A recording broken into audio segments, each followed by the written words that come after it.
Angle very करेगा आपका, theta जो है वैल्यू वेरी करेगा किससे, 0 डिग्री से बड़ा होगा और 90 डिग्री से छोटा होगा। अगर देखिए 0 डिग्री एंगल पर कितने, थीटा की वैल्यू 2 होती है। देखिए अब समझ लें, 90 और 0 के बीच में समझते हैं सारी बातें। देखिए अगर थीटा की वैल्यू, ठीक है, अगर हमने थीटा की वैल्यू कितनी ले ली, थीटा की वैल्यू हमने ले ली 90 डिग्री, ठीक है, और थीटा की वैल्यू हमने ले ली 0 डिग्री, ठीक है। जब हम थीटा इक्वल टू 0 डिग्री लेते हैं तो वो मोशन इन स्ट्रेट लाइन होता है। क्या होता है, motion in straight line. Theta की वैल्यू 0 लेंगे तो ये ऐसा मोशन होता है, मोशन इन स्ट्रेट लाइन। और अगर थीटा की वैल्यू 90 डिग्री ले लें तो इस तरह से मोशन हो जाता है। हमें इसी मोशन का पढ़ना है। ऑब्जेक्ट को, बॉलों को क्या करें, साइमल्टेनियस। फ्रेंड्स, तो कैसे हैं आप लोग? बढ़िया एकदम। तो आइए आज स्टार्ट करते हैं क्लास 11th काइनेमेटिक्स का लेक्चर नंबर 4। और इसके अंदर हम देखेंगे मोशन अंडर ग्रेविटी। ठीक है, देखिए किसी ऑब्जेक्ट को हम ऊपर से फेंकें या नीचे से ऊपर की तरफ पुल करें या ऊपर से नीचे की तरफ, तो इसका मतलब क्या होता है कि ऑब्जेक्ट जो है अंडर द मोशन कर रहा है, किसके, अंडर द ग्रेविटी के, यानी कि मोशन अंडर ग्रेविटी होता है। ठीक, अब इसको हमें करने के लिए सबसे पहली चीज़ हमें यहाँ पर एक चीज़ देखनी पड़ेगी कि हमको एयर रेजिस्टेंस नेग्लिजिबल लेना है। कितना लेना है? एयर रेजिस्टेंस हमारा कितना होना चाहिए? नेग्लिजिबल हो। ठीक है, यानी कि एयर रेजिस्टेंस क्या, एयर रेजिस्टेंस नेग्लिजिबल होगा। इसका मतलब क्या है, जो हवा है, हवा की जो ताकत है उसको हम नेग्लेक्ट करके चलेंगे। यानी कि हम ऑब्जेक्ट को ज़्यादा से ज़्यादा 25, 50, 60 इतने मीटर हाइट पर फेंकते हैं, तो यहाँ पर हम एयर रेजिस्टेंस नेग्लिजिबल लेते हैं। अगर कुछ ज़्यादा ही प्रोजेक्ट करना होता है हमको, तो फिर हम वो पढ़ेंगे ग्रेविटेशन वाले चैप्टर के अंदर। ठीक है, जहाँ पर स्मॉल जी वेरी करने लगेगा। हम वहाँ तक जी की वैल्यू लेके चलते हैं जहाँ पर हम 10 मीटर पर सेकेंड स्क्वायर या 9 मीटर पर सेकेंड स्क्वायर उसका एक्सेलरेशन ले सकें। ठीक है, तो देखिए मोशन अंडर ग्रेविटी समझने के लिए सबसे पहली चीज हमको क्या समझनी है, ग्रेविटी के बारे में। किसके बारे में? ग्रेविटी। ठीक, तो ग्रेविटी क्या चीज होती है? ग्रेविटी उसको बोलते हैं जो अर्थ किसी ऑब्जेक्ट पर अपने सेंटर की तरफ लगाती है। यानी कि ऑब्जेक्ट कोई भी हो वो कहाँ आएगा, नीचे की तरफ आएगा। सपोज करो ये ऑब्जेक्ट है, अगर हम इसको नीचे की तरफ फेंकते हैं तब भी ये अर्थ के सेंटर की तरफ आ रहा है। ठीक है, और अगर हम इसको ऊपर फेंकते हैं तो ये एक पॉइंट पर जाकर रुक जाएगा, फिर दोबारा रिटर्न हो जाएगा, कहाँ पर आएगा, अर्थ की तरफ। तो इसको क्या बोलते हैं? ग्रेविटी। जिस एक्सेलरेशन से ये नीचे आता है उसको हम क्या बोलते हैं? Acceleration due to gravity. क्या बोलते हैं? Acceleration due to gravity. ठीक, इसकी वैल्यू हम कितनी लेके चलते हैं? G is equal to 9.8 metre पर सेकंड स्क्वायर, या फिर जी इज इक्वल टू हम 10 मीटर पर सेकंड स्क्वायर लेके चलते हैं वैल्यू को। ठीक, अब जी की वैल्यू उस हाइट तक लेके चलते हैं जहां पर जी की वैल्यू वेरी ना करें, बदले ना। ठीक है, क्योंकि हाइट बढ़ने पर भी स्मॉल यानी कि एक्सेलरेशन ड्यू टू ग्रेविटी की वैल्यू घटती है, हाइट कम होने पर भी एक्सेलरेशन ड्यू टू ग्रेविटी की वैल्यू घटती है। वो हम देखेंगे ग्रेविटेशन वाले चैप्टर के अंदर। ठीक, तो तीसरा पॉइंट इसका क्या होना चाहिए? तीसरा पॉइंट इसमें एयर रेजिस्टेंस नेग्लिजिबल हो। क्या होगा? Air resistance, air resistance negligible होता है। क्या होता है? नेग्लिजिबल।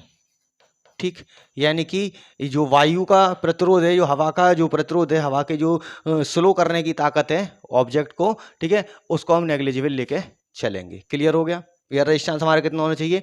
नेग्लिजिबल होना चाहिए। ठीक है, अब दूसरी चीज, इसको हम क्या बोलते हैं? प्रोजेक्टेड मोशन भी बोलते हैं। क्या बोलते हैं इसको? Projected motion. क्या बोलते हैं?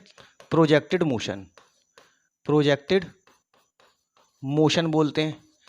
ठीक, अब प्रोजेक्टेड मोशन क्या होता है? यहाँ पर एंगल फिक्स है, यहाँ पर एंगल कितना होना चाहिए प्रोजेक्टेड मोशन के लिए? थीटा की वैल्यू हम कितनी लेके चलेंगे? 90 डिग्री लेके चलेंगे। मतलब इस वर्टिकली लाइन के अलोंग फेंकेंगे ऑब्जेक्ट को। ठीक है, यानी कि ऑब्जेक्ट जो पुश किया, ऑब्जेक्ट जो फेंकना है हमको, वो किस एक्सिस के अलोंग फेंकेंगे हम? वाई एक्सिस के अलोंग। यानी कि ऑब्जेक्ट को हमें वाई एक्सिस के अलोंग फेंकना है। ठीक है, क्या क्या होना चाहिए? एयर रेजिस्टेंस नेग्लिजिबल होगा इसका। ठीक है, एक्सेलरेशन ड्यू टू ग्रेविटी की वैल्यू कम नहीं होनी चाहिए, 9.8 रखें या 10 मीटर पर सेकंड स्क्वायर उस हाइट तक लेते हैं जहाँ पर 10 मीटर पर सेकंड स्क्वायर या 9 मीटर पर सेकंड स्क्वायर आती है। ग्रेविटी क्या होती है? ग्रेविटी एक अर्थ की पावर है जो किसी भी ऑब्जेक्ट को कहाँ करती है? अपने सेंटर की तरफ खींचती है। ठीक, एयर रेजिस्टेंस नेग्लिजिबल होना चाहिए, प्रोजेक्टेड मोशन होता है 90 डिग्री एंगल पर होगा। ठीक है, दूसरी चीज इसमें सबसे ज्यादा जो इंपोर्टेंट रोल प्ले करता है उसका नाम होता है ये एक्सेलरेशन ड्यू टू ग्रेविटी। इसको हम साइन कन्वेंशन से ही समझेंगे, क्योंकि हमें यहाँ पर न्यूटन की इक्वेशन समझनी है। क्या समझना है हमको? यहाँ पर न्यूटन वो इक्वेशन ऑफ मोशन समझनी है। तो इक्वेशन ऑफ मोशन आपकी कितनी होती है? वैसे जनरली 3 होती हैं, अगर गैलीलियो वाली को मिला लिया जाए तो 4 हो जाती हैं। ठीक है, यानी कि v is equal to u plus a t. दूसरी इक्वेशन क्या होती है? s is equal to u t plus half a t square. ठीक, और तीसरी क्या होती है? V square is equal to u square plus twice a s. और चौथी कौन सी होती है हमारी? S n is equal to u plus a by two bracket में 2n-1।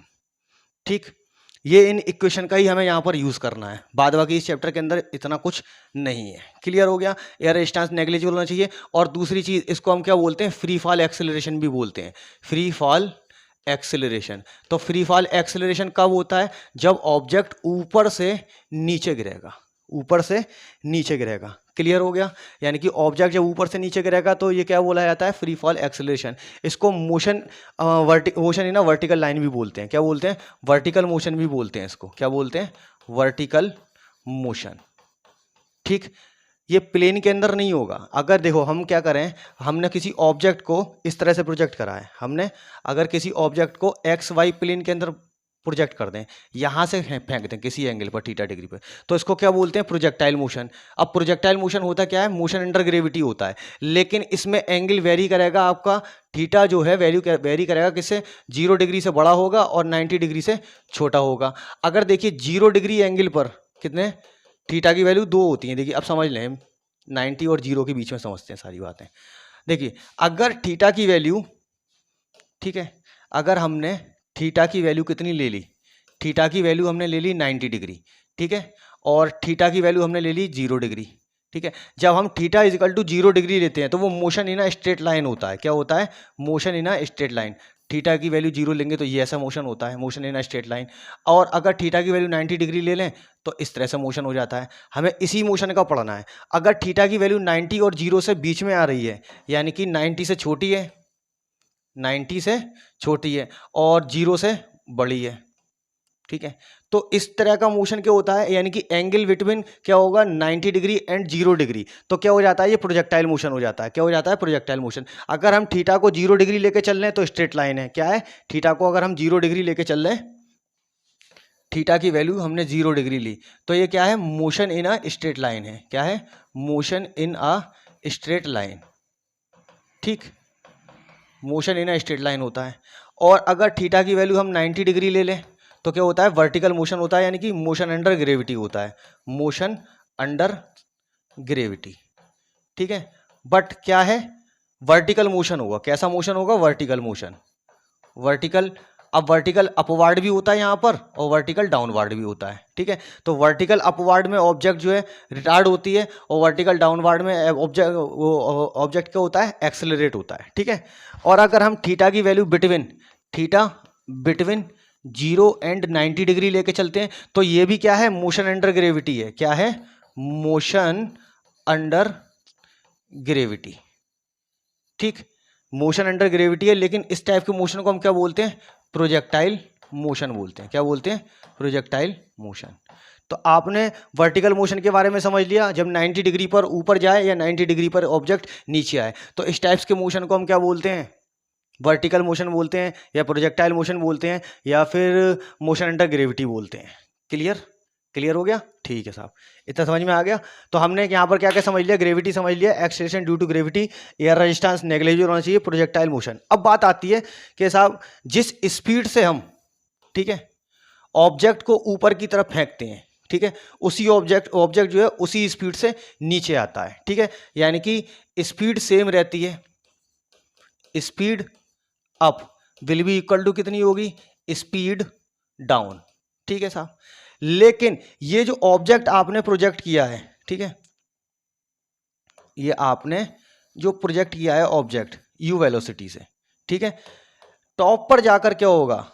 उसकी वेलोसिटी 0 हो जाएगी। यानी कि एक ऑब्जेक्ट पर जाकर क्या होता है?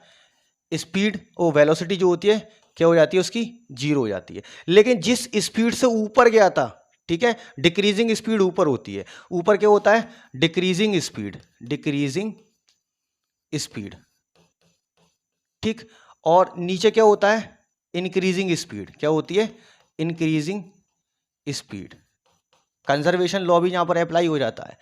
Decreasing speed, increasing speed, top पर जाकर वेलोसिटी 0 हो गई, ठीक है, ठीक है। अब देखिए अगर आप सीधा सीधा एक्सेलरेशन लेंगे तो एक्सेलरेशन कहाँ है? मोशन की डायरेक्शन में, ठीक। और अगर आप एक्सेलरेशन ड्यू टू ग्रेविटी लेंगे तो वो कहाँ है? मोशन डाउनवर्ड मोशन है। क्या है? डाउनवर्ड मोशन, ठीक साहब। तो अब चलते हैं हम जरा इसके साइन कन्वेंशन पे। किस पे? साइन कन्वेंशन हमको समझना है, ठीक है साहब। तो देखिए साइन कन्वेंशन समझने के लिए हमको वो अपना पुराना जो ग्राफ है उसी के बारे में पता करना है। इस तरह से चलिए, और इस तरह से चले। ठीक, देखिए अब ये ऊपर क्या होता है, वाई एक्सिस होती है, यहाँ पर क्या होता है, एक्स एक्सिस होती है, और यहाँ पर क्या होता है, एक्स डैश, और इसको हम क्या ले लेते हैं, वाई डैश ले लेते हैं। क्या, वाई डैश। हम जानते हैं अगर इधर मोशन होता है तो वो कैसा होता है, इधर की तरफ अगर मोशन होता है, motion in motion along x axis, तो कैसा होता है, पॉजिटिव। ठीक है, और हम जानते हैं अगर मोशन एक्स डैश की तरफ होता है तो क्या होता है, नेगेटिव। सेम जब वर्टिकल पे पढ़ेंगे जब हम वर्टिकल पे चलेंगे, इधर जा रहे हैं, कहाँ जा रहे हैं, वर्टिकल पे। ठीक, तो वर्टिकल में अप जाएंगे, ठीक है, और डाउन जाएंगे। ठीक है, तो अपवार्ड जो होता है, अपवार्ड, ये क्या होता है, अपवार्ड पॉजिटिव होता है। अपवार्ड डायरेक्शन कैसी होती है, अपवार्ड डायरेक्शन इज पॉजिटिव। कैसी होती है, इज पॉजिटिव होती है। ठीक, और डाउनवर्ड डायरेक्शन कैसी होती है, नेगेटिव होती है। ठीक है, यानी कि downward direction negative, downward direction negative लेके चलते हैं। ठीक साहब, अब यहां पर हम बात करते हैं ऑब्जेक्ट की, थोड़ी ऑब्जेक्ट के बारे में। ठीक, सपोज करो आपका ऑब्जेक्ट यहां पर रखा हुआ है। ठीक है साहब, इसका मोशन किस तरह हो रहा है, मोशन इसका ऊपर की तरफ हो रहा है, कुछ इनिशियल वेलोसिटी यू से फेंक रहे हैं, तो ये अब ऊपर जा रहे हैं। ठीक है, तो क्या हो रही है, रिटार्ड हो रही है, एक्सेलरेशन ड्यू टू ग्रेविटी के रेस्पेक्ट में ये क्या है, रिटार्ड हो रही है। डाउनवर्ड आ रहे हैं तो क्या हो रहा है, एक्सेलरेट हो रहा है, यानी कि अपवार्ड में क्या होता है, रिटार्ड होता है, retarded, retarded motion under gravity, motion under gravity. ठीक, और अगर ऑब्जेक्ट नीचे की तरफ आ रहा है, ठीक, तो क्या हो रहा है, एक्सेलरेटेड मोशन है। कैसा है, accelerated motion under gravity, accelerated motion under gravity, under gravity. ठीक, ये रहा आपका साइन कन्वेंशन के बारे में। अब जरा हम बात करते हैं इक्वेशन ऑफ मोशन क्या है हमारी। तो equation of motion v is equal to u plus a t होता है। ठीक, और s is equal to u t plus half a t square होता है। और ये क्या है हमारी, h is equal to s is equal to u v square is equal to क्या है, तीसरी, v square is equal to u square plus twice a s. ठीक, और एस एन इजिकल टू हमारा कितना होता है, u plus a by two bracket में 2n-1। ठीक, ये n टाइम के लिए चली हुई होती है, इनसे हम क्या है, वेलोसिटी, एक्सेलरेशन और टाइम और डिस्प्लेसमेंट निकाल सकते हैं। ये सारी इक्वेशन जो है वेक्टर इक्वेशन होती हैं। कैसी होती हैं, वेक्टर इक्वेशन। ये तो हमारी स्केलर इक्वेशन है। अगर हम इसका वेक्टर इक्वेशन लिखेंगे, वेक्टर इक्वेशन, तो देखो भैया यहाँ पर डायरेक्शन की अब बात करेंगे। ठीक है, तो वेक्टर v होता है हमारा, वेलोसिटी वेक्टर क्वांटिटी है। ठीक, इनिशियल भी तो यही हो जाएगी, और एक्सेलरेशन भी क्या हो जाती है हमारी, वेक्टर क्वांटिटी। ठीक, और क्या नाम है उसका, s क्या है हमारा, डिस्प्लेसमेंट है, तो डिस्प्लेसमेंट कैसी क्वांटिटी होती है, वेक्टर। u हमारा क्या है, vector quantity, u t plus half a, ठीक है, टी स्क्वायर, और वी स्क्वायर। जब हम किसी प्रोडक्ट का सेल प्रोडक्ट करते हैं, किसी ऑब्जेक्ट का, वो किसी प्रोडक्ट का सेल प्रोडक्ट करते हैं, तो वो कैसा होता है, डॉट प्रोडक्ट होता है। कैसा होता है, डॉट प्रोडक्ट। तो वी डॉट वी का स्क्वायर हो जाता है। V dot v equal to कितना हो जाएगा, u dot u plus twice vector a dot s. ठीक है, और एस एन ये भी हमारी कैसी है, वेक्टर क्वांटिटी है, you plus a by to n-1। Clear हो गया। अब देखिए, हम जानते हैं कि ऑब्जेक्ट का एक्सेलरेशन ड्यू टू ग्रेविटी जो होता है वो कहाँ होता है, हमेशा डाउनवर्ड लगता है। कहाँ लगता है, जी की वैल्यू हमेशा कैसी होती है, नेगेटिव होती है। ठीक, अब हम देखिए यहाँ पर अगर साइन कन्वेंशन के हिसाब से चलेंगे, साइन कन्वेंशन के हिसाब से चलेंगे, तो हमारा एक्सेलरेशन कितना हो जाता है, तो सारी जो इक्वेशन है वो चेंज हो जाएंगी। किसमें, v इज इक्वल टू हो जाएगा आपका u माइनस जी टी, और s चेंज हो जाएगा हाइट में, तो h इक्वल टू कितना हो जाएगा, you t minus half g t square, और क्या हमारा वी स्क्वायर इक्वल टू कितना हो जाएगा, यू स्क्वायर माइनस 2gh, और h इक्वल टू कितना हो जाएगा हमारा, यहाँ से u minus g by two bracket में 2n-1। देखिए, अब प्लस और माइनस वाला कंडीशन छोड़ दीजिए कि ऊपर जाएंगे तो हम g की वैल्यू माइनस लेंगे, नीचे जाएंगे तो g की वैल्यू प्लस ले लेंगे। ठीक है, देखिए यहाँ पर सिर्फ माइनस साइन अगर किसी में आ भी जाता है तो वो डायरेक्शन को बताता है कि डायरेक्शन अपवर्ड हो रहा है उसका, या डायरेक्शन हमारा डाउनवर्ड हो रहा है। ठीक साहब, अब इसके बीच में आता है गैलीलियो ऑड। क्या आता है, Galileo odd, Galileo odd number. ठीक। तो गैलीलियो ऑड ने बताया कि अगर हम किसी हाइट से ऑब्जेक्ट को, बॉलों को क्या करें, साइमल्टेनियसली फेंकें, हर सेकंड में एक बॉल फेंकें, ठीक है, तो उनका जो डिस्प्लेसमेंट का रेशियो होगा, यानी कि H1 ratio H2 ratio H3 dot dot dot dot HN किसके बराबर होगा आपका 1:3:5:7। ऑड नंबर के होते हैं वो नंबर जो खुद से ही डिवाइड हो जाते हैं, खुद से ही डिवाइड होते हैं, ठीक है, तो उनको हम क्या बोलते हैं, ऑड नंबर। तो गैलीलियो ने क्या बताया कि अगर ऑब्जेक्ट को हम साइमल्टेनियसली फेंक रहे हैं ऊपर से नीचे की तरफ, तो ऑब्जेक्ट का जो डिस्प्लेसमेंट का जो रेशियो है वो कितना होगा, 1:3:5:7 होता है, ठीक। ये हमारा क्या हो गया, एक्सेलरेशन ड्यू टू ग्रेविटी। अब एक कंडीशन और है यहां पर कि आपसे पूछ ले कि आपने किसी बॉल को प्रोजेक्ट करा, ठीक, ये बॉल लिया आपने और आपने इसको u वेलोसिटी से ऊपर की तरफ प्रोजेक्ट कर दिया। कुछ टाइम बाद ये ऑब्जेक्ट यहां पहुंच गया, कहां पहुंच गया, यहां पर, ठीक। टॉप पर इसकी वेलोसिटी कितनी हो गई, 0 हो गई, ठीक, क्या हो गई, 0। अब आपसे पूछ ले कि इसमें यहां पर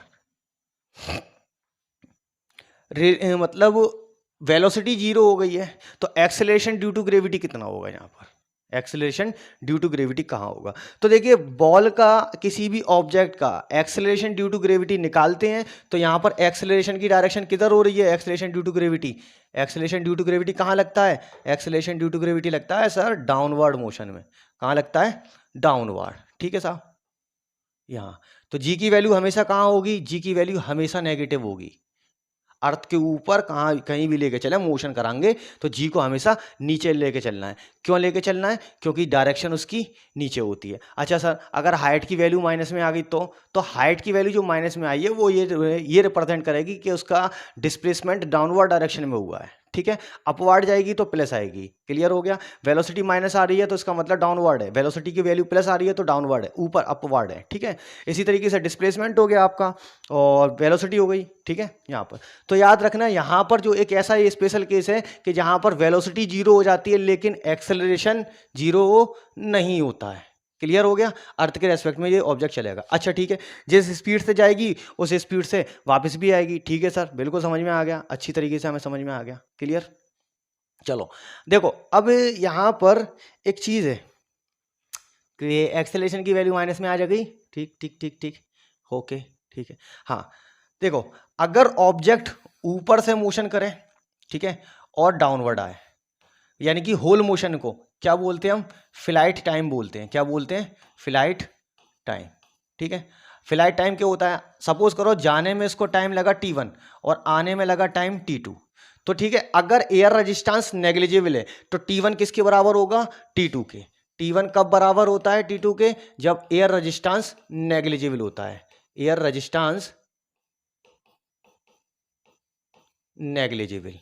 जब एयर रेजिस्टेंस नेग्लिजिबल होगा तो इसका मतलब क्या है, T1 की वैल्यू T2 के बराबर होगी। जितना टाइम जाने में लगेगा उतना ही टाइम आने में लगेगा, क्लियर हो गया, ठीक है साहब। अब आपसे पूछ ले कि इसका टोटल फ्लाइट टाइम हो गया जी हमारा, और मैक्सिमम हाइट निकालते हैं इसके ऊपर, क्या निकालते हैं, मैक्सिमम हाइट। तो मैक्सिमम हाइट क्या होती है, देखिए मैक्सिमम हाइट वो होती है कि जहां पर ऑब्जेक्ट जाने के बाद में उसकी वेलोसिटी 0 हो जाए, जिस हाइट तक पहुंचेगा उसको क्या बोलते हैं, एच मैक्सिमम बोलते हैं, ठीक है। अगर आपका एच मैक्सिमम ऊपर लिया है, ठीक है साहब, आपसे पूछता है कि ऊपर की डायरेक्शन में, यहां पर बस बॉल अभी नीचे नहीं आई है। अब हमने ये देखा अपवर्ड मोशन में डायरेक्शन ऑफ डिस्प्लेसमेंट कहाँ है, अपवर्ड है, पॉजिटिव आएगा, ठीक है। डिस्प्लेसमेंट इसका किसके बराबर होगा, डिस्प्लेसमेंट इसका डिस्टेंस के बराबर होगा, जितनी डिस्टेंस वो ऊपर ट्रेवल करेगा उतना ही डिस्प्लेसमेंट उसका ऊपर होगा। अच्छा ऑब्जेक्ट जब ऊपर गया और नीचे आ गया, तो नीचे जिस पॉइंट पर गया है पहले वो यहाँ था, फिर उसके बाद में यहाँ आ गया, तो जो उसका टोटल डिस्प्लेसमेंट है, तो यहाँ पर डिस्प्लेसमेंट कितना हो जाता है, 0। क्या हो जाता है, होल मोशन में डिस्प्लेसमेंट 0 होता है, लेकिन डिस्टेंस कितनी हो जाती है, ट्वाइस एच के बराबर हो जाती है, क्योंकि जितना हाइट वो ऊपर आएगा जाएगा उतना ही हाइट वो नीचे आएगा। इतना समझ में आ गया, ठीक साहब, बहुत क्लियर हुआ। अरे यार ये मुड़ क्यों जाता है, मैं तो इसी बात से परेशान हूँ। जितना हाइट वो ऊपर जाएगा उतना ही हाइट वो नीचे भी आएगा साहब। हाँ हाँ ठीक है साहब, सही है। जितना हाइट ऊपर गया उतना ही हाइट नीचे आया। अरे जी वायरिंग में बड़ी दिक्कत है। चलो, तो हाइट डाउन हाइट अप क्या होगा, एच मैक्सिमम कहलाएगा। ठीक है साहब, ठीक है साहब। डिस्टेंस ऊपर और डिस्प्लेसमेंट ऊपर बराबर है, डिस्प्लेसमेंट नीचे आ गया, ऊपर ऑब्जेक्ट नीचे आ गया, डिस्प्लेसमेंट जीरो हो गया, डिस्टेंस डबल हो गई। चलते हैं जरा इसके पहले न्यूमेरिकल की तरफ। पहला न्यूमेरिकल कह रहा है कि एक बॉलर है जिसने टॉस किया, ठीक, किसी स्पीड से, ठीक है, यानी कि कोई बॉलर ने टॉस किया था, कोई टॉस लिया उसने, इसको ऊपर की तरफ फेंका। किस स्पीड से फेंका था उसने, 12 मीटर पर सेकंड की स्पीड से उसने ऊपर की तरफ फेंका। तो हम जानते हैं मोशन के बारे में अभी इतना कुछ समझाया था, ठीक है। तो ये टॉप पर जाकर यहाँ यहाँ पहुंचेगा कहीं पर ही, ठीक, टॉस यहाँ पहुंचेगा, यहाँ पर इसकी क्या होगी, फाइनल वेलोसिटी जीरो हो जाएगी। ऊपर पहुंचने में वो कितना टाइम लेगा, ठीक है साहब, नीचे आने में कितना टाइम लेगा, वो दोनों देखना है ना, फ्लाइट टाइम भी देखना है, ऊपर जाने का भी नीचे आने का भी। चलो ठीक है, किस हाइट तक जाएगा, अगर हम जी की वैल्यू 10 लगा लें, हम जी की वैल्यू 10 ही लगा के चलेंगे हर उसमें, जी की वैल्यू 10 मीटर पर सेकंड स्क्वायर, ठीक है साहब। अब आपसे पूछ के रहा है how long does the ball, ball जो है कितना ऊपर जाएगी, जाने में जो टाइम लगेगा, मतलब पहले क्या पूछ रहा है आपसे, टी पूछ रहा है। तो हम जानते हैं v is equal to u minus g t, upward हो डाउनवार्ड हो v is equal to u minus g t लगाते हैं, ठीक है। इंटरनेशनल लेवल पे पहचाना जाता है जी डायरेक्शन के बारे में, क्योंकि यहाँ पर वेक्टर क्वांटिटियाँ हैं जी सारी, ठीक है, टाइम इसमें सिर्फ स्केलर होता है, क्लियर। टॉप पर जैसे ही वो पहुंचेगा तो फाइनल वेलोसिटी कितनी हो जाएगी इसकी, जीरो हो जाएगी। और किस वेलोसिटी से उसने फेंका था, 12 से, जी की वैल्यू आपने कितनी ले ली, 10, और ये कितना हो गया, टी, टी आपको निकालना है, 12 इजिकल टू कितना हो गया, 10 टी, ठीक है साहब, 12/10, तो आंसर कितना हो गया, 1.2 सेकंड में वो ऊपर पहुंच जाएगा, ठीक है। अब आपसे पूछ ले फ्लाइट टाइम कितना होगा इसका, फ्लाइट टाइम, तो हम जानते हैं जब ऊपर जाने में इसको t1 टाइम लगा है तो नीचे आने में भी t2 टाइम लगेगा, तो कितना हो जाएगा 1.2। तो flight time t equal to कितना हो गया, ट्वाइस t1 या ट्वाइस t, तो 2 इंटू कितना हो गया आपका 1.2, यानी कि पूरे मोशन में जो टाइम है वो कितना है 2.4 सेकेंड है, कितना है 2.4 सेकेंड, ठीक है साहब। ये फ्लाइट टाइम आ गया, ये क्या आ गया आपका, फ्लाइट टाइम आ गया, ठीक। और ये क्या हो गया, आने में लगा टाइम हो गया जो वाला, जाने में लगा टाइम इतना, आने में लगा टाइम बराबर, एयर रेजिस्टेंस नेग्लिजिबल है। What is the maximum height of the ball, ball जो है किस हाइट पर गई, बॉल जो है किस हाइट पर गई, तो हमको क्या निकालना है, हाइट निकालनी है उसकी। तो हम जानते हैं एच इजकल टू कितना होता है, you t minus half g t square, एक तो इससे निकाल सकते हैं, ठीक है साहब, और दूसरा हम इससे भी निकाल सकते हैं, v square is equal to u square minus 2gh। यहाँ से हमें एच कैलकुलेट करनी है। देखिए यहाँ पर हम इनिशियल वेलोसिटी की वैल्यू लगाएंगे, फिर इसकी वैल्यू लगाएंगे, तो दोनों से आंसर हमारा सेम आएगा। तो हम पहले इस वाली से देख लेते हैं कितना आएगा, फिर इसके बाद इससे देख लेंगे कितना आएगा, ठीक, देख रहे हैं, पहले इससे देखेंगे और फिर उसके बाद इससे देखेंगे, ठीक, आंसर दोनों से सेम आना चाहिए। चलो हमने लगा दिया वी स्क्वायर, टॉप पर वेलोसिटी जीरो हो गई, यहाँ पर कितना हो गया 12 का स्क्वायर माइनस 2 जी इंटू 10 हो गया, ये एच हो गया हमारा। तो एच इजकल टू कितना हो गया, एच इजकल टू, इसको इधर लिख, अरे सब कर लो, ठीक, 12 कितना होता है भैया 144 होता है, कितना होता है 144, और ये कितना हो गया 20, और ये कितना हो गया आपका जीरो, तो ये कितना हो गया 20h बराबर 144, एच इजकल टू कितना हो गया 144 20, जीरो पॉइंट यहाँ आ गया, 2 सत्ते 14 हो गया 2, यानी कि एच इजकल टू कितना हो गया 7.2 मीटर। अब आपसे पूछ ले कि ऑब्जेक्ट जो है इस पोजीशन से इस पोजीशन पे गया था, कहाँ गया था ऑब्जेक्ट, इस पोजीशन से इस पोजीशन पे, तो आपने ले लिया इसको पॉइंट ए, इसको ले लिया बी, इसको ले लेते हैं ए और इसको ले लेते हैं बी, ठीक साहब। ऑब्जेक्ट हमारा कहाँ पहुंचा है, यहाँ पहुंचा है, ठीक, ए टू बी, ठीक है साहब। तो आपसे पूछेगा डिस्टेंस कितनी हो गई, distance of A to B, तो distance of A to B कितना हो गया 7.2 मीटर, ठीक है साहब। और डिस्प्लेसमेंट कितना हो गया ए टू बी, डिस्प्लेसमेंट, तो देखो डिस्प्लेसमेंट आपको हो जाता है ए टू बी 7.2 मीटर, किस में आया है प्लस में, डिस्प्लेसमेंट कैसा है इसका पॉजिटिव है। अब पूछ ले आपका कि ए टू बी, अब से पूछता है आपसे ए टू बी 2a, मतलब a से b फिर b से a, तो डिस्प्लेसमेंट कितना हो गया? डिस्प्लेसमेंट होता है आपका final position minus initial position, ठीक है साहब। फाइनल पोजीशन आपकी कितनी है? 7.2, क्योंकि ऑब्जेक्ट आ चुका है ना नीचे, पहले तो यहाँ तक पहुँचा 7.2 तक, ये 7.2 है, ठीक। और फिर ये भी कितनी हो गई? 7.2 हो गई। ऊपर से देखेंगे तो ये 7.2, नीचे से देखेंगे तो ये 7.2, फाइनल पोजीशन 7.2 तो कितना हो गया? डिस्प्लेसमेंट 0। डिस्टेंस कितना हो गया? डिस्टेंस क्या होता है? टोटल डिस्टेंस होता है आपका पाथ ओ ए, वो ए बी फिर प्लस बी ए का कितना डिस्टेंस हुआ? तो 7.2 प्लस 7.2 तो कितना हो जाता है आपका ये? 414.4, यानी कि सही है, 7 और 7 14, ठीक है। तो टोटल डिस्टेंस कितनी ट्रेवल कर ली उसने? 14.4 मीटर, ठीक है, क्लियर हो गया। अब बात करते हैं इसकी, h is equal to u t minus half g t square लगाना है। क्या लगाना है? h is equal to u t minus half g t square, ठीक साहब। अब देखो t की वैल्यू आपके कितने निकाली थी? 1.2 निकाली थी ना, 1.2, ठीक, क्लियर हो गया। कितनी वेलोसिटी से फेंका था इसको? 12 मीटर पर सेकंड की स्पीड से फेंका था। पहुंचने में टाइम कितना लगा था इसको? 1.2।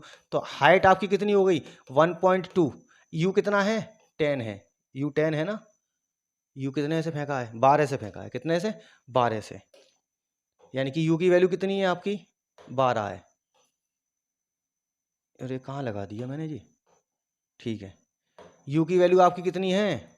12, ठीक है साहब। और टी कितना आया आपका? टी आया था आपका 1.2, ठीक है साहब, आगे पीछे हो गया ये माइनस। जी की वैल्यू आपने कितनी लगा दी? 10, और इसको कितना लगाया? 1.2, तो ये कितना हो गया? 12 12 का 144 हो जाता है, और यहाँ पर पॉइंट एक नंबर बाद आएगा, क्योंकि पॉइंट के बाद एक नंबर है। और ये कितना हो गया? 2 5 जा 10 हो गया, 5 इंटू 12 12 कितना हो गया? 144 हो गया, ठीक है, सही है, सही है, ठीक। 114.4 माइनस 5 चौक 20, 5 चौक 20 और 2 22, 5 एकम 5 और 2 7, कितना हो गया? 7.20। अब हम जानते हैं 14.4 में से 7.2 घटाते हैं, इसको जीरो को छोड़ दे रहे हैं, तो कितना हो गया? 7.2 मीटर डिस्टेंस वो ट्रेवल करेगा, ठीक है साहब। चलते हैं इसके नेक्स्ट क्वेश्चन की तरफ। तो नेक्स्ट क्वेश्चन क्या है आपका? नेक्स्ट क्वेश्चन है, a projectile is projected vertically upward from ground to, अरे साहब, फ्रॉम ग्राउंड, ठीक है साहब। कोई ऑब्जेक्ट है जो ग्राउंड से प्रोजेक्ट किया गया है, ठीक है साहब, यानी कि इनिशियल वेलोसिटी u से प्रोजेक्ट किया गया है, ठीक है साहब, फ्रॉम ग्राउंड। चलो फ्रॉम ग्राउंड देखते हैं कि ऑब्जेक्ट आपका यहाँ था, कहाँ था? ऑब्जेक्ट जो प्रोजेक्ट किया गया है वो कहाँ से किया गया है? ग्राउंड से, और कहाँ तक जाएगा? टॉप तक जाएगा। सपोज कर लिया आपने यहाँ पर पॉइंट ए है और यहाँ पर पॉइंट बी है, तो ऑब्जेक्ट जाना कहाँ है?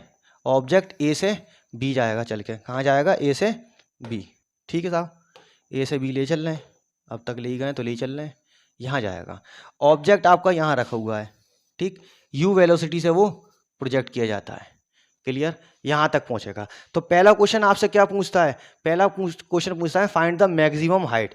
क्या पूछता है? मैक्सिमम हाइट, ठीक, यहाँ से यहाँ जाना है, इधर ये h हो गया, ये आपको ऑब्जेक्ट प्रोजेक्ट किया गया u से a से b तक जाएगा। आपसे पूछता है फाइंड द मैक्सिमम हाइट, तो आपकी हाइट कितनी हो जाएगी? v square is equal to u square minus 2gh हो जाएगी, ठीक है साहब। फाइनल वेलोसिटी टॉप पर जाके 0 हो जाती है, तो ये हो गई 0, और ये हो गया आपका you square minus 2gh, maximum height यही होगी, ठीक है। तो यू स्क्वायर माइनस का 2gh मैक्सिमम, माइनस से माइनस कैंसिल हुआ, तो कितना बचा? यू स्क्वायर अपॉन 2g, ये क्या हो गई आपकी?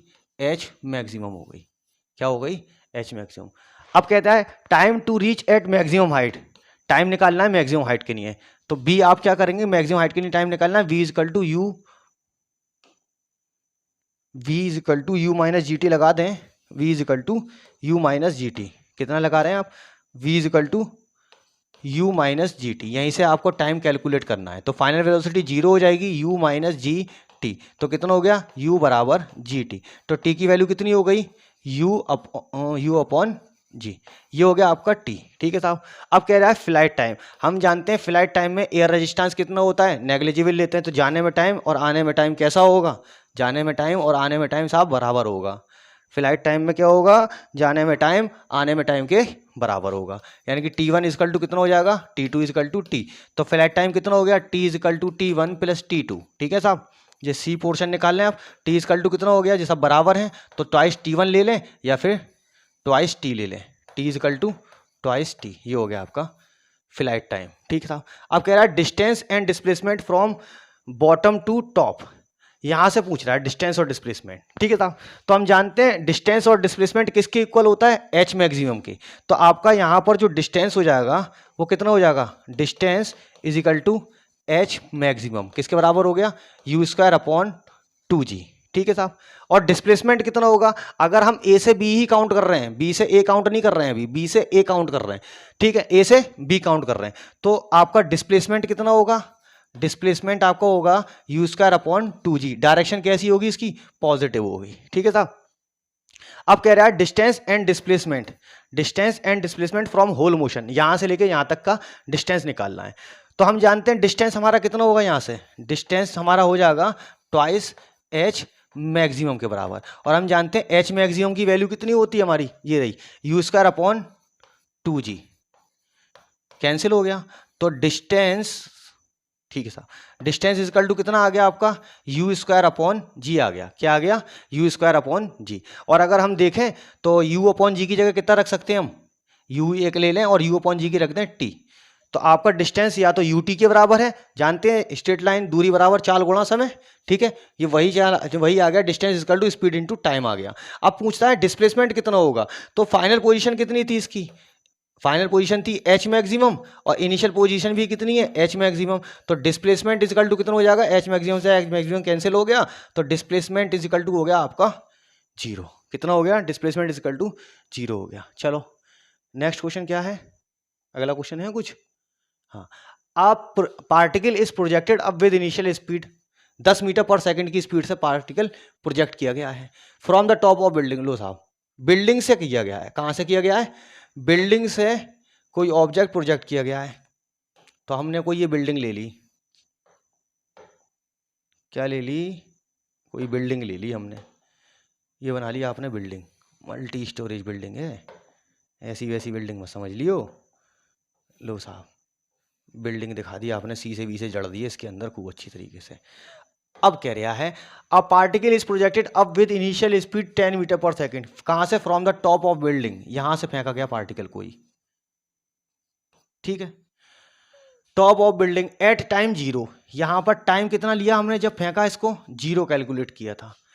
Eight t, at time t 5 second the particle strikes the ground, 5 second बाद, पहले तो देखो ऑब्जेक्ट कहां जाएगा, ऑब्जेक्ट यहां जाएगा ना ऊपर, ऑब्जेक्ट कहां जाएगा, ऊपर जाएगा। ठीक, टॉप पर जाके इसकी वेलोसिटी कितनी हो जाएगी, जीरो हो जाएगी, कुछ टॉप पर ये यहां से जाएगा, यहां पर क्या होगा, इसकी फाइनल वेलोसिटी जीरो हो जाएगी। ये एच कैलकुलेट कर लेगा, मान लो आप यहां से एच गए। ठीक, उसके बाद क्या हुआ, उसके बाद ये जो है ना स्ट्राइक करके कहां गिरेगा, स्ट्राइक करके ये ग्राउंड पर गिर जाएगा, यहां गिर रहा है। ठीक है साहब, ये ग्राउंड है, इस पर ये गिर गया, क्लियर। यहां पर गिरने में जो टाइम लगा, यहां तक आने में जो टाइम है इसका वो कितना है, 5 सेकंड का टाइम लेता है। ठीक है, find the height of building, अब आपने इसकी हाइट की एच ले ली, तो आप इसको ले लो एच डैश ले लो या स्मॉल एच ले लो। ठीक, स्मॉल एच क्या है, बिल्डिंग की हाइट है, और एच क्या है, एच क्या है, एच हमारा वो हाइट है जहां से ऑब्जेक्ट प्रोजेक्ट करके गया है। ठीक है साहब, अब जब वो नीचे आएगा, ठीक है, वो यहां से लेके यहां तक आएगा, ठीक, तो ये जो एच होगा, कहां पर टॉप लिया था आपने, ये टॉप लिया है इसका, ये टॉप है यहां पर। ठीक है, अब वो यहां से आएगा कैलकुलेट होता हुआ, ठीक है, यहां से जब हम इसको कैलकुलेट करेंगे तो ये इतनी डिस्टेंस चलेगा ना, यहां से लेके वो डिस्टेंस कितनी ट्रेवल कर रहा है, आपकी वो डिस्टेंस ट्रेवल कर रहा है यहां से एच डिस्टेंस ट्रेवल कर लेगा। ठीक साहब, तो एच डैश आपका कितना हो जाएगा, मान लो एच डैश पूरी है तो ये कितना हो जाएगा, एच प्लस एच। एक तो ये कंडीशन होती है।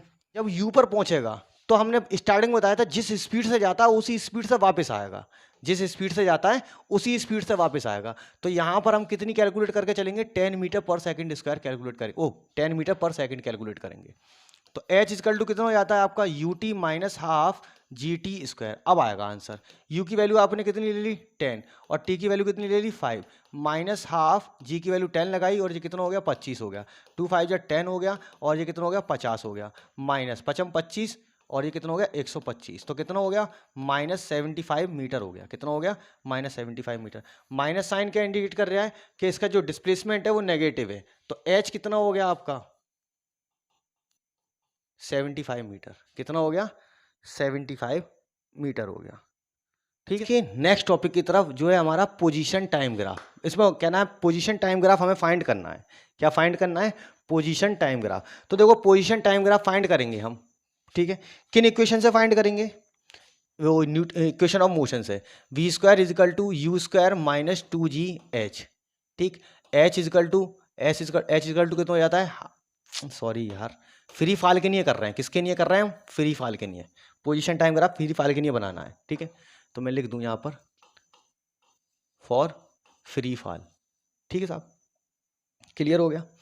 देखो अब हमारी इक्वेशन कितनी होती है, v is equal to u minus g t, ठीक है साहब, और दूसरी क्या होती है, s is equal to u t minus half g t square, और h इजकल टू हो गया हमारा कितना, s इजकल h ये हो गया v square is equal to u square minus 2gh। इन इक्वेशन ऑफ मोशन की मदद लेनी है और हमें क्या निकालना है, इसका पोजीशन टाइम ग्राफ निकालना है। क्या निकालना है? पोजीशन टाइम ग्राफ, ठीक है साहब, और वेलोसिटी टाइम ग्राफ। तो देखो पोजीशन और टाइम किस में आ रही है, एच पोजीशन है और टाइम इसमें आ रहा है, वेलोसिटी पोजीशन है और टाइम इसमें आ रहा है। इसका यूज़ हम नहीं करेंगे, तो यहाँ से हम क्या निकालेंगे, यहाँ से तो हम नहीं निकालेंगे, तो हमें कौन सी दो इक्वेशन यूज़ करनी है, ये वाली, ठीक है, पहली और दूसरी, इससे हम फाइंड कर सकते हैं। ठीक, यहाँ पर मैं रख दूंगा h। क्लियर हो गया। अब हम जानते हैं फ्री फॉल की कंडीशन में, फ्री फॉल की कंडीशन में क्या होता है, इनिशियल वेलोसिटी 0 होती है। ठीक, तो v इजिकल टू कितना हो जाएगा 0 माइनस जी टी, तो v कितना हो गया बराबर माइनस जी टी के, यानी कि वेलोसिटी और टाइम किसके हो गया, डायरेक्टली प्रोपोर्शनल हो गया किसके, इसके टी के हो जाएगा। तो वेलोसिटी टाइम ग्राफ आपको क्या देता है, एक्सेलरेशन देता है ना, वेलोसिटी टाइम ग्राफ एक्सेलरेशन देता है, तो यहाँ पर एक्सेलरेशन ड्यू टू ग्रेविटी की बात करेंगे और जी की वैल्यू हम 10 मीटर पर सेकंड स्क्वायर लेके चलेंगे। ठीक है, अब इसको पोजीशन टाइम ग्राफ हमें बनाना है। क्या बनाना है? Position time graph. ठीक, पोजीशन टाइम ग्राफ बनाना है। क्या बनाना है?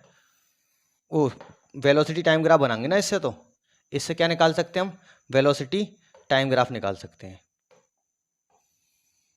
क्लियर। देखिए जी की वैल्यू हमें माइनस में लेके चलनी है ना, माइनस का 10 लगाना है। ठीक है साहब, तो हम क्या करेंगे, t1 t2 और t3 3 सेकंड तक निकाल लेते हैं। क्या निकाल लेते हैं? 3 सेकंड तक। तो हम पहला बना रहे हैं वेलोसिटी टाइम ग्राफ। बनाना पोजीशन चाहिए था, लेकिन हम बना क्या रहे हैं, वेलोसिटी टाइम ग्राफ। ठीक है साहब, आपने जैसे ही t की वैल्यू 1 रखी, कितनी रखी, t की वैल्यू 1, t की वैल्यू आपने पहले 0 रखी। ठीक है, t की वैल्यू 0 रखते हैं, तो जैसे ही हम t की वैल्यू इसके अंदर 0 रखेंगे तो वेलोसिटी 0 पर कितनी आ जाएगी, 0 आ रही है। ठीक है साहब, अब आपने क्या करा, t की वैल्यू कितना रखते हैं आप, t की वैल्यू 1, तो g की वैल्यू, v की वैल्यू कितनी हो जाएगी, t की वैल्यू 1 पर v 1 हो जाएगा। ठीक है, और g की वैल्यू आपने रख दी -10 और t की वैल्यू कितनी रख दी 1, तो v1 इजकल टू कितना हो गया, -10 हो गया। कितना हो गया, -10। इसी तरीके से आप v2 रखेंगे। ठीक है, t की वैल्यू कितनी रख रहे हैं 2, तो यहाँ पर 10 इंटू 2 कितना हो जाता है, -20 हो जाता है, -20। फिर 3 रखेंगे तो वेलोसिटी कितनी हो जाएगी, -30। 4 रखेंगे तो कितनी हो जाएगी, -40। ठीक है, मीटर पर सेकंड, मीटर पर सेकंड, मीटर पर सेकंड, मीटर पर सेकंड। तो देखिए आपको वेलोसिटी केस में रखनी है, नीचे जाना है, क्योंकि एक्सेलरेशन ड्यू टू ग्रेविटी की बात कर रहे हैं, रिटार्डेड मोशन हो रहा है। ठीक है साहब, माइनस में आ रही है तो माइनस साइन क्या इंडिकेट करेगा, नीचे की तरफ आएगा। ओहो हो, एक्सेलरेट होता है ना, हाँ। तो ये हो गया आपका, आपने एक जगह ले ली वेलोसिटी और दूसरी जगह ले लिया आपने टाइम। ठीक है, ये ग्राफ बराबर होने चाहिए। क्या होने चाहिए, बिल्कुल लाइन की बराबर हो, तभी एकदम एक्यूरेट आंसर मिल जाता है। ये हमारा 0 हो जाएगा, ये 1 हो गया, ये 2 हो गया, ये 3 हो गया और ये 4 हो गया। ठीक है साहब, इतना हमने रख लिया। तो अब हम यहाँ पर क्या करेंगे, टाइम को लेकर चलेंगे 1 2 3 4। क्लियर। तो हमें यहाँ पर हमने रखा 1 2 3 4। यहाँ पर चले हम -10 -20 -30 और -40। एक जगह हमें वेलोसिटी दिखानी है माइनस में, और ऊपर हम क्या करते हैं प्लस में दिखा लेते हैं 10 20 30 40। यहाँ से आप दो चीज़ें देख लेंगे, पोजीशन उसका वेलोसिटी टाइम ग्राफ क्या बनेगा। क्लियर।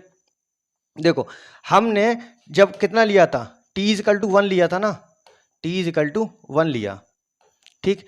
तो 1 पर कितना आ रहा था, 1 इधर जाएगा, 1 पर वैल्यू कितनी आई है 10, तो एक पॉइंट तो हमें यहाँ मिल जाएगा। दूसरा 20 पर कितनी आई है, 22 पर था, ये आ गया। फिर 30 पर निकालेंगे, 30 किस पर मिलेगा हमें, 3 पर मिलेगा। फिर 40 निकालेंगे, 40 किस पर मिला था, 4 सेकंड पर मिला था, ठीक। तो अब हम देखेंगे यहाँ पर हमें कुछ पॉइंट मिल चुके हैं, एक तो ये पॉइंट मिला है, ये पॉइंट मिला है, ये पॉइंट मिला है और ये पॉइंट। तो जैसे ही हम इसके ऊपर लाइन ड्रॉ करते हैं, ठीक है, लाइन ड्रॉ कर देंगे, एक हमें स्ट्रेट लाइन मिल जाएगा। ये किसके लिए हो गया, जब ऑब्जेक्ट नीचे आ रहा है, ठीक है।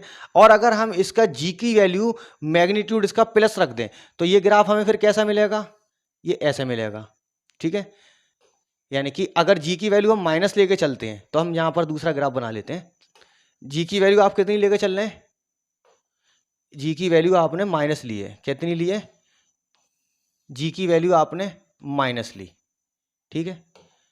वेलोसिटी टाइम ग्राफ, टेक, टैंक क्यों लिख रहा हूं, टेक जी = +10 लिया आपने मैग्नीट्यूड, ठीक। तो जी की वैल्यू एक बार +10 ले रहे हैं और दूसरी बार में क्या लेना है आपको, -10। क्या लेना है, -10, ठीक। इसको हटाओ भी। तो जी की वैल्यू आप जब +10 लेंगे तो आपको ग्राफ कैसा मिलेगा, इस तरह से स्ट्रेट लाइन मिलेगा। Position time graph, velocity time graph कैसा हो जाएगा आपका, स्ट्रेट लाइन हो जाएगा, ठीक।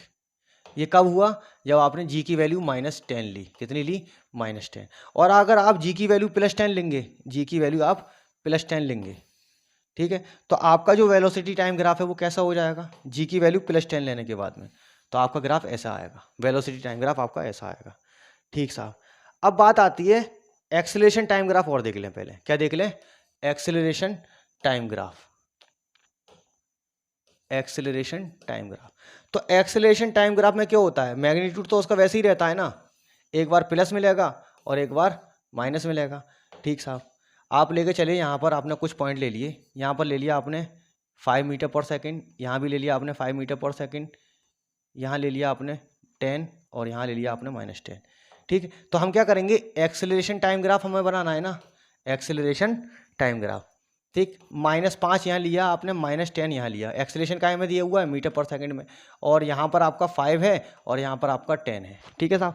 तो जब आप जी की वैल्यू माइनस लेंगे तो एक्सेलरेशन आपको, एक्सेलरेशन की वैल्यू कितनी मिलती है, देखो आपने जी की वैल्यू एक बार ली +10 मीटर पर सेकेंड स्क्वायर, ठीक, और दूसरी बार डायरेक्शन के हिसाब से -10 मीटर पर सेकेंड स्क्वायर ले लिया आपने, तो आपका जो एक्सेलरेशन टाइम ग्राफ है वो कितना हो जाएगा, एक्सेलरेशन टाइम ग्राफ आपका ऐसे करके मिलेगा और यहाँ पर ऐसे मिलेगा, ठीक। ये हो गया एक्सेलरेशन टाइम ग्राफ। अब बात करते हैं हम किसकी, पोजीशन टाइम ग्राफ की। पोजीशन टाइम ग्राफ के लिए हमें कौन सी इक्वेशन चाहिए होगी, ये वाली, ठीक है, ये वाली h = ut - ½ GT² की नहीं। क्लियर, पोजीशन टाइम ग्राफ, ठीक है, h = ut - ½ GT²। Free fall के लिए हम बना लें, तो फ्री फॉल में क्या होगा, u 0 हो जाएगा, कितना हो जाएगा, u 0। तो h = कितना हो जाएगा आपका, -½ GT²। एक बार प्लस का आप बना देना, मैं नेगेटिव का बना देता हूँ, किसका बना देता हूँ मैं, नेगेटिव वैल्यू का बना देता हूँ, ठीक है साहब, नेगेटिव वैल्यू का, ठीक है साहब। तो पोजीशन टाइम ग्राफ बनाना है, पॉजिटिव का आप बनाना,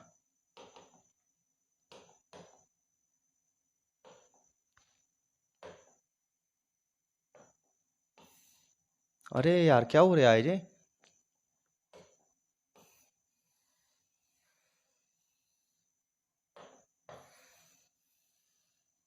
ठीक है। तो अब मैं क्या करूंगा, देखो यहां पर एक चीज देखना, h डायरेक्टली प्रोपोर्शनल किसके हो रहा है, t² के, ठीक है। तो पैराबोला जैसा कुछ मिलेगा हमको, क्लियर हो गया। हम क्या करेंगे, g की वैल्यू 10 लगाएंगे, कितनी लगाएंगे, g की वैल्यू 10 लगाएंगे, और t हम कहाँ से स्टार्ट करेंगे, 0 से, फिर 1 पर देखेंगे, फिर कहाँ पर देखेंगे 2 पर देखेंगे, फिर कहाँ पर देखेंगे 3 पर, और फिर हम कहाँ देखेंगे 4 पर। इस तरह से हम देख सकते हैं ज़रा। तो हम क्या करें, देखो h इजकल टू जैसे ही हमने यहाँ पर लगाया तो -1/2, इसको मैं कैलकुलेट कर लूँ तो ये कितनी हो जाएगी 5 हो जाएगा ना। ठीक है, कितना हो जाएगा 5। ठीक है साहब, -5t²। अब लगाऊं तो h0 पर पोजीशन कितनी हो गई 0 हो गई। h1 पर जब मैं लगाऊंगा तो कितनी हो जाएगी -5 मीटर आएगा। h2 पर लगाऊंगा तो कितना हो जाएगा 2 2 जब 4 हो गया, 5 चौक कितना हो गया 20 हो गया। कितना हो गया -20 मीटर। h3 लगाऊंगा तो कितना हो जाएगा 3 3 9 9 पंजे 45 हो गया, -45 मीटर। ठीक, और h इजकल टू मैं लगाता हूँ आपका 4, h4 लूंगा तो कितना हो जाएगा, अरे h4 लेना है, कितना लेना है h4। तो जैसे ही लूंगा तो ये कितना हो गया 4 चौक 16 हो गया, 16 पंजे कितना हो गया 80, यानी कि -80 मीटर की पोजीशन मिल जाएगी मुझे। ठीक, अब मुझे बनाना है इसका ग्राफ। क्या बनाना है, पोजीशन टाइम ग्राफ बनाना है। तो x इस पे ले लिया मैंने t। ठीक है साहब, t कौन कौन से सेकंड पे लिया है मैंने, एक तो 0 पे लिया है, फिर किस पे लिया है 1 पर, फिर 2 पर, फिर 3 पर, और फिर इस तरह से 4 पर। तो मैंने देखी अब पोजीशन मेरी कैसी आ रही है 5 20 45 80 इस तरह से आ रही है। तो मैं क्या करूँगा, ग्राफ बनाते टाइम में मुझे क्या चीज़ याद रखनी है, तो ग्राफ बनाते टाइम में मुझे याद रखना कि मैं कुछ ऐसा यहाँ पर लूँ कि ज़्यादा मेरा जगह नहीं गिरे। तो मैं क्या करता हूँ 10 के हिसाब से चलता हूँ, 10 नहीं 20 के हिसाब से चलता हूँ। कितने 20 40 80 100 तक मैं लेके चला गया। एक थोड़ा आगे बढ़ा के चलते हैं, इस तरफ मैं 5 ले लेता हूँ। क्लियर हो गया। तो देखो अब क्या होगा, मुझे 1 पर कितनी पोजीशन मिली है 1 पर। जब मैंने 0 रखा तो मेरी पोजीशन कहाँ थी, जब मैं 0 रखूंगा तो मेरी पोजीशन तो 0 पर आ रही है ना। अब जब मैं 1 पर रख रहा हूँ, किस पर रख रहा हूँ 1 पर, तो 1 पर मुझे कितना मिला, 1 का मेरा ग्राफ ऐसे जाएगा। 1 का मेरा ग्राफ कैसा आएगा, 1 पे ये पोजीशन है और 1 पे मैं हूँ कहाँ, 1 पर पोजीशन कहाँ होगी, 1 पर पोजीशन होगी 5 मीटर। तो 5 आपका कहाँ पड़ेगा, यहाँ पर कहीं पड़ेगा ना, ये तो आधा हो गया, यहाँ 5 है मान लो, यहाँ 5 आएगा। 10 के हिसाब से लेकर 20 के हिसाब से लेकर चले ना। और उसके बाद में कितना 2 पर जैसे ही मैं रखता हूँ तो कितना मिलता है मुझे 20 मिलता है। कितना मिलता है 20। तो 20 मेरा ये हो जाएगा कौन से सेकंड पर हो रहा है 2 सेकंड पर हो रहा है। ठीक, 3 सेकंड पर लेकर चलूंगा। ठीक है, तो कितना मिल रहा है मुझे 45। 45 कहाँ होगा मेरा, यहाँ पर होगा कहीं। ठीक, कितने सेकंड पर है 45 मेरा, 3 सेकंड पर है, तो 45 मेरा ये हो गया। ठीक, 3 सेकंड पर। फिर कहाँ है पर है, चौथे सेकंड पर कितना है 80 है, तो चौथे सेकंड पर मेरा ये हो जाएगा 80। इस तरह से ये बढ़ता चले जाएगा। तो मुझे ग्राफ क्या है, पॉइंट कहाँ मिले, एक तो पॉइंट ये मिला है, कहाँ पर मिल गया जी 1, यहाँ नहीं मिला है। अरे ग्राफ में गलती है, देखो इसको ऐसे करते हैं, ये 5 यहाँ होगा, 5 कहाँ होगा, यहाँ पर होगा ना, यहाँ पर।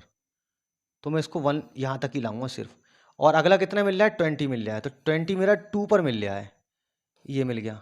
और 3 पर कितना मिल रहा है मुझे 45, तो मेरा 45 यहाँ पर कहीं होगा। ठीक, अब उसके बाद मैं किस पे निकालूंगा 4 पर। 4 पर कितना है 80, तो कहाँ मिल रहा है, ये मिल रहा है।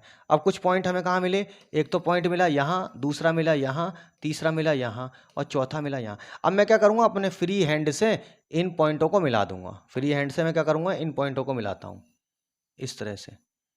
अरे थोड़ा सा वैसा हो गया जी, ऐसे करके, ऐसा कर। तो ग्राफ मेरा कैसा आ रहा है, इस तरह से आ रहा है। ठीक है साहब, अपवार्ड के लिए ग्राफ कैसा आ जाएगा, अपवार्ड के लिए जो होगा मतलब प्लस वाली मैग्नीट्यूड में इस तरह से आएगा ग्राफ फिर मेरा। ठीक है, और फिर वो अपनी हाइट पर नीचे जाएगा, इस तरह से हो जाएगा। क्लियर हो गया। ठीक है साहब, इतना समझ में आ गया। अब मिलते हैं हम नेक्स्ट चैप्टर के अंदर जो होगा हमारा रिलेटिव वेलोसिटी के बारे में। ठीक है साहब।